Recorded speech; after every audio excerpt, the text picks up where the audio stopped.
میں ان شواہد کی بنا پر یہ یقین رکھتا ہوں پورا ترکش بیلٹ سلسلہ مجددیہ نقشبندیہ کے ساتھ یہ پورا سلسلہ افغانستان سے چلیے ترکستان سے چل کر ترکی تک پورا یہ جو نان عرب ورلڈ ہے نان عرب مسلم ورلڈ وہ سلسلہ مجددیہ حضرت احمد سرہندی رحمت اللہ علیہ گردن نہ جھکی جس کے جہانگیر کے آگے جس کے نفس گرم سے ہے گرمی احرار یہ انہی کا سلسلہ ہے جو پورے ٹرکش بیلٹ میں آپ کو نظر آئے گا.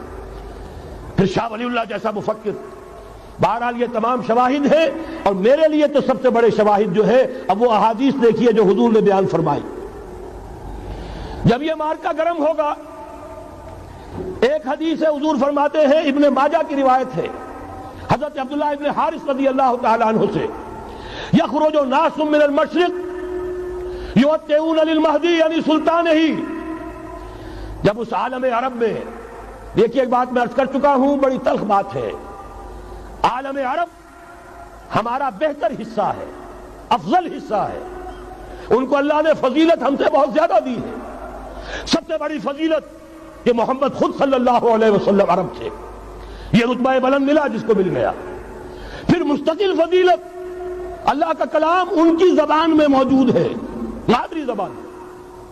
لہذا اگر انہوں نے کوتاہی کی انہوں نے پیٹھ دکھائی بہت بڑے مجرم ہیں اس میں کوئی شک نہیں. اور یہی وجہ ہے یہ سارے ملاحب وہی ہونے ہیں. ایسی ایسی بھاری جنگیں حضور فرماتے ہیں اتنے لوگ ہلاک ہوں گے کہ پرندہ اڑتا چلا جائے گا اترنے کی جگہ نہیں ملے گی لاشیں ہی لاشیں ہوں گی. یہ شکل ہونے والی ہے.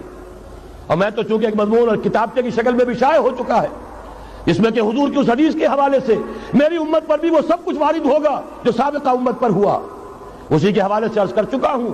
اگر اس صدی میں ہولوکاسٹ میں 60 لاکھ یہودی مارا گیا ہے کوئی اسی کا دوبارہ چربہ جو ہے امت مسلمہ پر بھی آنے والا ہے. لیکن اس کے بعد پھر ان کے لیے فوجیں جائیں گی مشرق سے وہاں جو امام ہوں گے جو بھی ان کو لیڈ کر رہے ہوں گے حضرت مہدی. یہ تصور ذہن میں رکھیے ہمارے مابین اور عیسائیوں کے مابین حضرت مسیح کی ذات مشترک اگرچہ ان کا یہ عقیدہ ہے کہ وہ سولی دیے گئے فوت ہو گئے معاذ اللہ ثم معاذ اللہ پھر زندہ ہو کر آسمان پر گئے پھر آئیں گے. ہم کہتے ہیں نہیں وہ سولی دیے ہی نہیں گئے وہ زندہ آسمان پر اٹھائے گئے واپس آئیں گے. گویا کہ بہت حد تک اشتراک ہے لیکن ایک اختلاف بھی ہے. اسی طرح حضرت مہدی کے بارے میں شیعہ اور سنی تصورات میں اتفاق بھی ہے اختلاف بھی ہے. یقیناً امت مسلمہ امت عرب مجھے تو اقبال کا وہ شعر یاد آتا ہے خون اسرائیل آ جاتا ہے آخر جوش میں توڑ دیتا ہے کوئی موسیٰ طلسم سامری. تو کیا خون اسماعیل جوش میں نہیں آئے گا؟ حضرت اسماعیل کی نسل میں حضور اور حضور کی صاحبزادی حضرت فاطمہ رضی اللہ تعالی عنہ حضور نے فرمایا میری اس بیٹی کی نسل میں اللہ تعالیٰ ایک شخص کو اٹھائے گا جو اس وقت مسلمانوں کی قیادت کرے گا. یہ چیز ہمارے اور اہل تشیع کے مابین مشترک. فرق یہ ہے وہ سمجھتے ہیں کہ ان کے 12ویں امام کہ جو آج سے 1200 برس قبل روپوش ہو گئے تھے وہ ظاہر ہوں گے. ہمارے نزدیک نہیں وہ پیدا ہوں گے نو مولود ہوں گے عام انسانوں کی طرح آئیں گے ہوں گے نسل فاطمہ میں سے رضی اللہ تعالی عنہا اور وہ اس وقت عربوں کی قیادت کریں گے.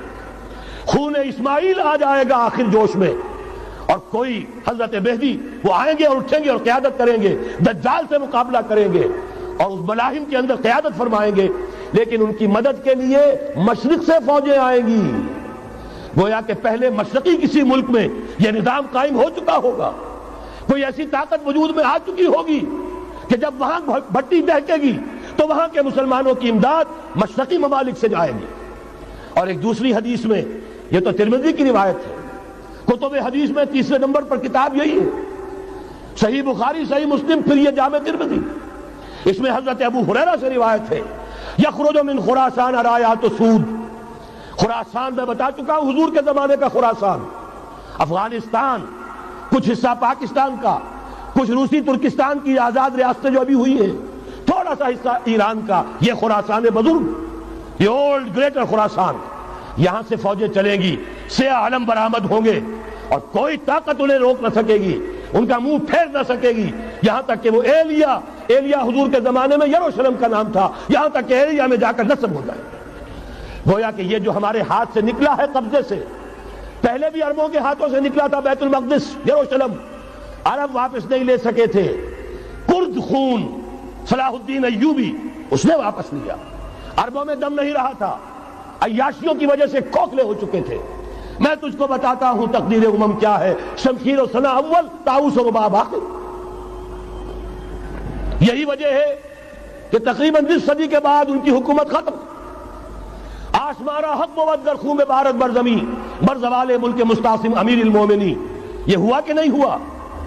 جبکہ آئے ہیں تاتاری ہورس، اور جنہوں نے کہ آخری خلیفہ بنو عباس اسے محل میں سے نکالا، ایک کھال کے اندر لپیٹ کر اور اپنے گھوڑوں کے سوؤں تلے کچل دیا۔ عرب معزول کر دیے گئے تھے، لیکن اب دوبارہ عربوں کو جب سہارا ملا ہے، لیکن اب بھی انہوں نے کہیں اسلام قائم نہیں کیا۔ کوئی روس کا غلام رہا، کوئی امریکہ کا غلام رہا، کسی نے اس کا ساتھ دیا، کسی نے اس کا ساتھ دیا۔ تہذیب ہے تو مغربی، تمدن ہے تو مغربی، وضع میں تم ہو نصارہ تو تمدن میں ہنود۔ یہ مسلمان ہیں جنہیں دیکھ کے شرمائے یہود۔ یہی معاملہ جب ان کا ہوا تو اب اللہ تعالیٰ کی طرف سے ان کے اوپر وہ عذاب کی بھٹی گرم ہونے والی ہے۔ لیکن اس کے بعد پھر یہاں سے جائیں گے وہ جو ان کی مدد کریں گے، اور یہ ایلیا کو واپس لینے والے، یہ مشرق سے چلنے والے لشکر ہوں گے۔